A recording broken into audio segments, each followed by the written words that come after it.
Hi there guys, I hope you are having a good day. Now, Dillian Whyte has explained that he is the best heavyweight in Britain, and by saying that, I guess he means best heavyweight in the world, because the top 3 heavyweights in the world are all British. You cannot really dispute that. Tyson Fury, Anthony Joshua, and Dillian Whyte.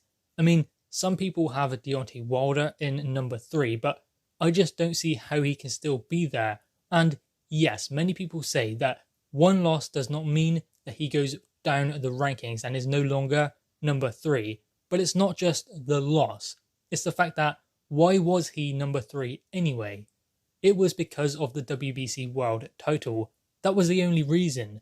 If you look at his resume, compare that to Anthony Joshua, Tyson Fury, Dillian Whyte, then there isn't much comparison. So ultimately, Dillian Whyte is definitely the 3rd best heavyweight in the world, and he believes, in fact, he is number 1, because obviously he said he is number 1 heavyweight in Britain, meaning also the world, because as I said again, the 3 best heavyweights in the world are all British. Now obviously, before Dillian Whyte gets the opportunity to prove his claim, he must come through Alexander Povetkin. Obviously, there are Tyson Fury and Anthony Joshua fights on the horizon for Dillian Whyte, but Povetkin is the one standing in the way at the moment, and Dillian Whyte will fight him at Fight Camp on August 22nd this Saturday. So Dillian Whyte has to prove that he can beat Alexander Povetkin, and it's not all about just the fact that Alexander Povetkin was beaten by Vladimir Klitschko and Anthony Joshua. It's the fact that it's a different style for Dillian Whyte.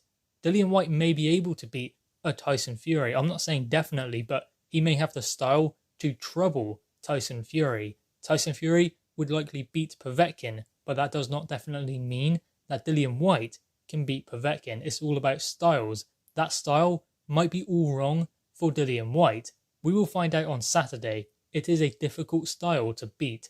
Look at Michael Hunter, faster, better mover, fresher, and was picking the better shot against Povetkin. Almost had him out of there in the first round. Then look what happened as the rounds started to tick away. Alexander Povetkin found his way back into the fight. So you can never count out Alexander Povetkin. 40 years old does not mean a single thing with Alexander Povetkin, because it is very deceiving.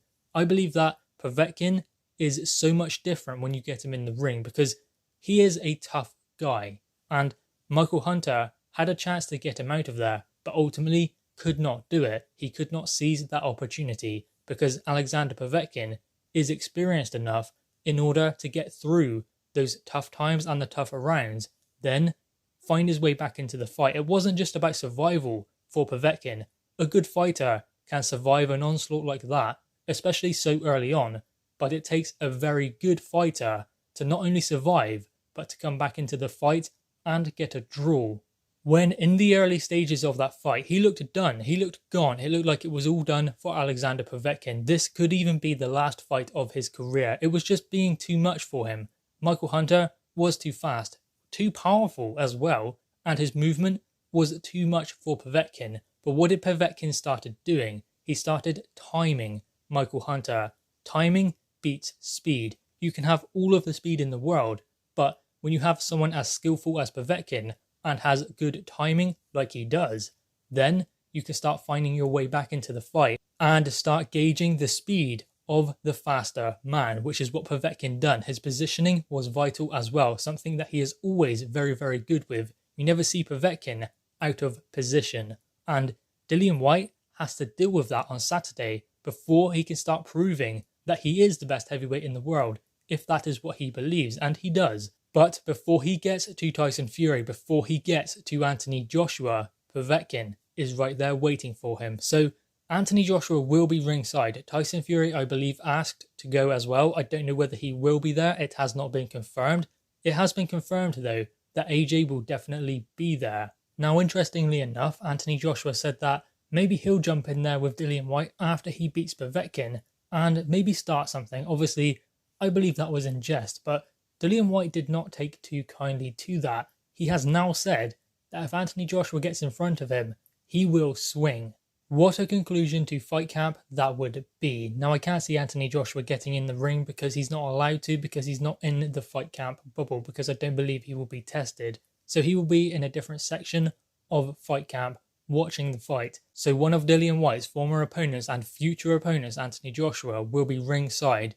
And that is the aim for Dillian Whyte. Tyson Fury, then undisputed with Anthony Joshua. But the thing about Dillian Whyte is he's not looking past Tyson Fury, and hopefully definitely not Alexander Povetkin, but he's not thinking about undisputed. I don't believe I've heard him say that once yet about an undisputed fight with him and Anthony Joshua. He is focused on one fight at a time. He talks about Tyson Fury and the position he is in, obviously becoming mandatory in early 2021 if he beats Povetkin, but he is talking about fighting Povetkin. So the good thing about Dillian Whyte is he makes sure he gets his fight sorted. The one that is in the way, Povetkin, he gets that sorted, then he will start having those conversations about Tyson Fury, because that will be his next fight, provided Tyson Fury does not vacate that WBC world title or refuses to fight Dillian Whyte and is stripped. This is a vital time in the career of Dillian Whyte because he's there. He has waited 1,000 days. He was number one 2 or 3 years ago in the WBC. A mandatory was even called when he was number one. And it wasn't him. It was Dominic Breazeale to fight Deontay Wilder. He got ironed out in a round. When Dillian Whyte was number one, he should have been the one who got that mandatory opportunity. But he wasn't. So Dillian Whyte has waited his turn. He has waited long enough, fought 50-50 fights in the meantime. While he has been waiting for his opportunity, he could have just sat tight, fighting lower level oppositions, but he hasn't done that. So, Dillian Whyte has waited all this time. Now the WBC say, if you beat Povetkin, then you are mandatory in early 2021. There is no way that the champion can get out of it. They must fight Dillian Whyte after the next fight. It will either be Dillian Whyte versus Deontay Wilder, Dillian Whyte versus Tyson Fury. One of those fights. The winner of that trilogy fight will have to fight Dillian Whyte. There is no getting out of it. So Dillian Whyte is in a position he has waited for his whole career. The next fight after Povetkin is a world title fight. And now that he is so close, he still has another 50-50 fight in front of him to get to that point. Let's hope Dillian Whyte can get the business done on August 22nd, because this is no easy fight. This is no keep busy fight, no gimme fight. This is Alexander Povetkin, who almost seems rejuvenated in some weird way at 40 years old. A good win over Hughie Fury, and there isn't really such a thing as a good draw, but if there was, then that Michael Hunter fight would have been a good draw considering what happened in the early stages of that fight. So Povetkin is still a big problem in the heavyweight division. If he beats Dillian Whyte, maybe he gets the opportunity at the WBC World Champion. We don't know at the moment. He will then be WBC Interim World Champion and WBC Diamond Champion, because those belts are on the line in this fight. So this is a great opportunity for Alexander Povetkin to rejuvenate his career, but not only that, maybe have another world title opportunity with possibly Tyson Fury. So everything is on the line, not only for Dillian Whyte, but for Alexander Povetkin as well. Povetkin has everything to motivate him for this fight. The opportunities he will get after this fight, provided he could beat Dillian Whyte. So Alexander Povetkin is not only a tough guy for Dillian Whyte to be fighting, but also an extremely motivated fighter. And if Dillian Whyte's claim is true, if he is number one heavyweight in Britain and therefore number one heavyweight in the world, then he will beat Alexander Povetkin and go on to a Tyson Fury fight. It is a 50-50 fight, a tough fight, Alexander Povetkin. But if he is the best in Britain, then he will beat Alexander Povetkin and go on to a Tyson Fury fight. Then an Anthony Joshua fight. We don't know what could happen at this point. Fury could vacate, and Eddie Hearn explained that Anthony Joshua will then switch his focus to Dillian Whyte. Whoever has the WBC World title is who Anthony Joshua wants to fight, because he wants undisputed. Could be Dillian Whyte, could be Tyson Fury, we don't know at this point. Many things can happen in the heavyweight division. Whatever happens, there are 2 fights for Anthony Joshua, for Dillian Whyte, for Tyson Fury before Undisputed. So everything can change when that Undisputed fight happens. There could be two completely different fighters in Undisputed by time it comes. And that is what is so exciting about the heavyweight division. Everything can change with one fight, one night, one punch. All can change. Anyway, guys, what are your thoughts on this?